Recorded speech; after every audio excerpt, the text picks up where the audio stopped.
একাদশ শ্রেণী পরীক্ষার্থীদের তোমাদেরকে সকলকে শুভেচ্ছা জানিয়ে আজকের এই ভিডিওটি শুরু করছি। আজ তোমরা অবশ্যই কিন্তু আজকের এই ভিডিওটি প্রথম থেকে শেষ পর্যন্ত দেখবে। একাদশ শ্রেণী বাংলা বিষয়ের গল্প কবিতা থেকে খুবই গুরুত্বপূর্ণ প্রশ্ন আজকের এই ভিডিওটি আলোচনা করব এবং প্রকাশিত করতে চলেছে আজকের এই ভিডিওতে।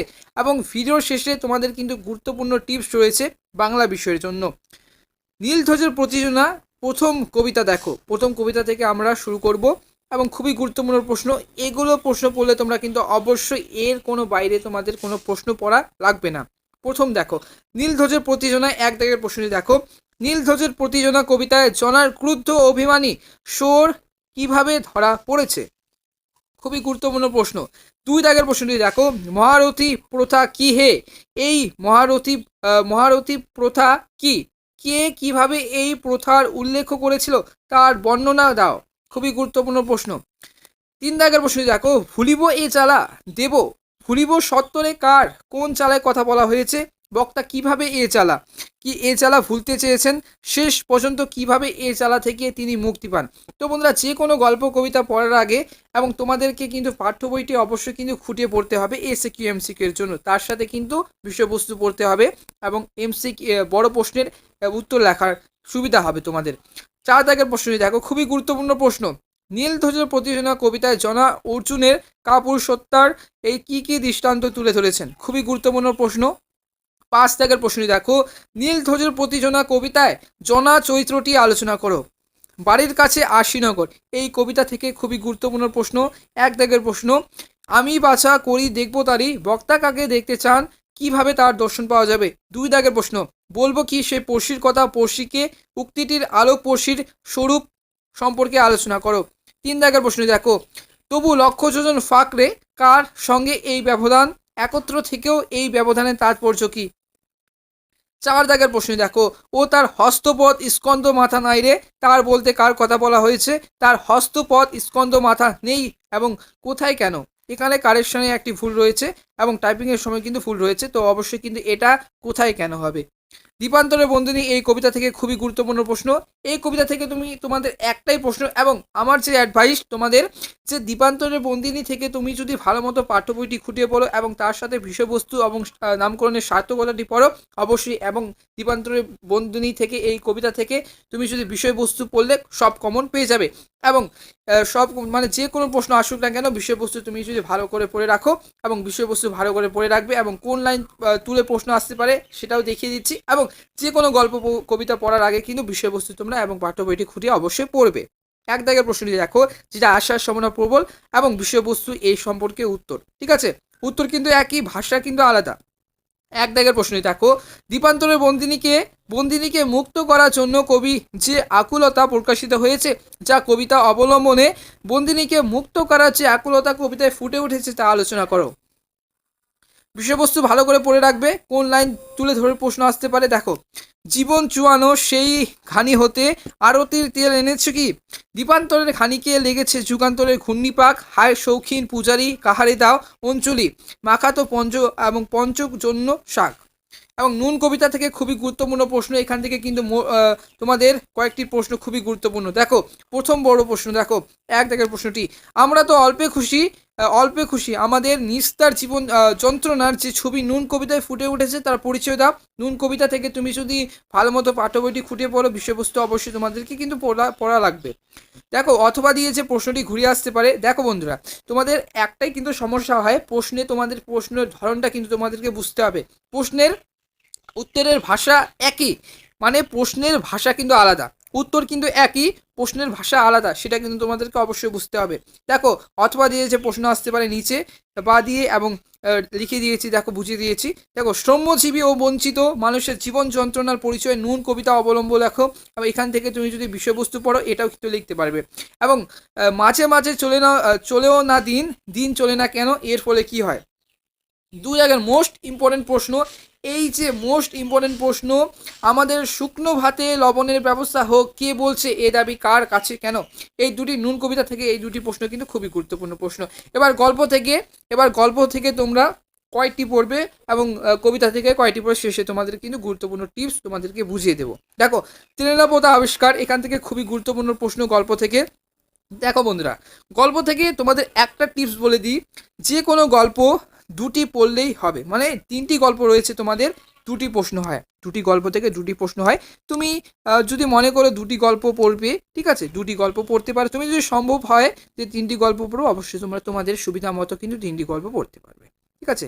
এবং একটা বিষয় যে একটি গল্প পড়েও কিন্তু কমন পাওয়া যায়, এবং কবিতার যেমন 4টি প্রশ্ন আসবে তোমাদের, 4টির মধ্যে তোমাদেরকে 2টি লাগে। তো শেষে তোমাদেরকে বিস্তারিত জানিয়ে দিব। দেখো প্রথম বড় প্রশ্ন, 1 দাগের প্রশ্ন দেখো, তেলেনাপোতা যাওয়ার কারণ কি? একে লেখক আবিষ্কার বলেছেন কেন? মানে তেলেনাপোতা যাওয়ার কারণ কি? একে তেলেনাপোতা আবিষ্কার বলেছেন কেন এই লেখক?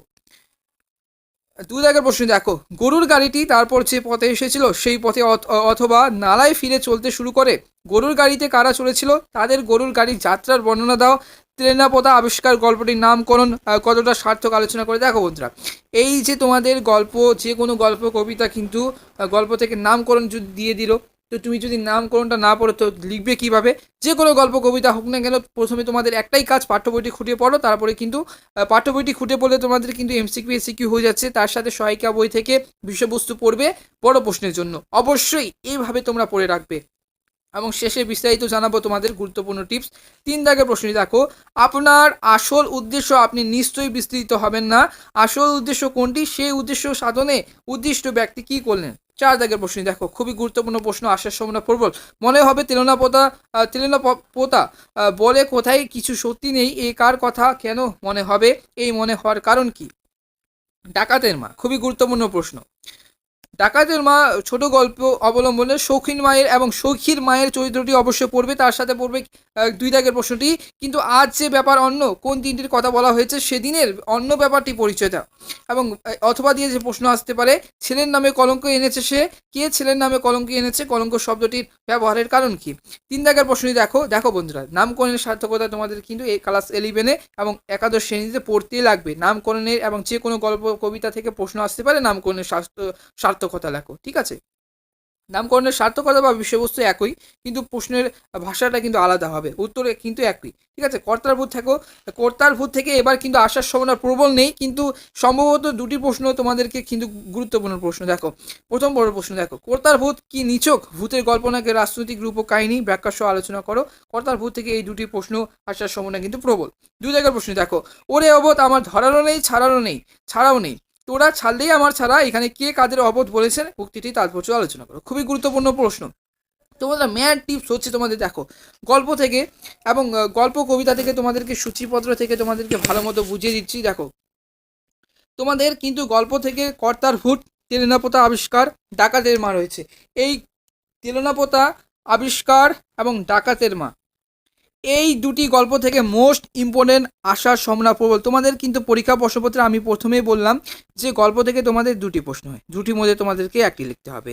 তুমি যে কোনো যদি তুমি একটি গল্প ভালো মতো পড়ো না কেন সেটি কিন্তু হবে। তার সাথে তোমরা বেশি স্টুডেন্টরা 2টি গল্প পড়ে, ঠিক আছে। কোনো ভালো স্টুডেন্টগুলো একটি প্রশ্নও পড়ে, এবং তাছাড়া অনেক ক্ষেত্রে কিন্তু স্টুডেন্টগুলো কিন্তু 2টি গল্প পড়ে। তো অবশ্যই তোমরা, আমার বক্তব্য যে কোনো 2টি গল্প পড়বে পরীক্ষার জন্য, ঠিক আছে। এবং তোমাদের কবিতা থেকে কোন গল্প পড়বে অবশ্যই তোমাদেরকে জানিয়ে দিব যে কোন গল্প পড়বে। এবার 2024 সালে এবার যে ইম্পর্টেন্ট তেলেনাপোতা আবিষ্কার থেকে 100% 100% প্রশ্ন আসবেই। তেলেনাপোতা আবিষ্কার থেকে তোমরা অবশ্যই এটা কিন্তু পড়বেই, ভালো মতো গুরুত্ব সহকারে পড়বে, এখান থেকে প্রশ্ন আসবেই। এবার ডাকাতের মা, তার সাথে ডাকাতের মা, গত বছরে কর্তার ভূত থেকে প্রশ্ন এসেছে, এবার তারও গত বছরে কিন্তু কর্তার ভূত থেকে প্রশ্ন এসেছে। এবার গল্প থেকে যে প্রশ্ন আসার সম্ভাবনা প্রবল, ডাকাতের মা থেকে কিন্তু এই গল্প থেকে তোমাদের প্রশ্ন আসার সম্ভাবনা প্রবল। এবং কবিতা থেকে তোমাদেরকে বলে দিই, তোমরা গল্প গেল, গল্প থেকে তোমরা পড়বে তেলেনাপোতা আবিষ্কার, ডাকাতের মা।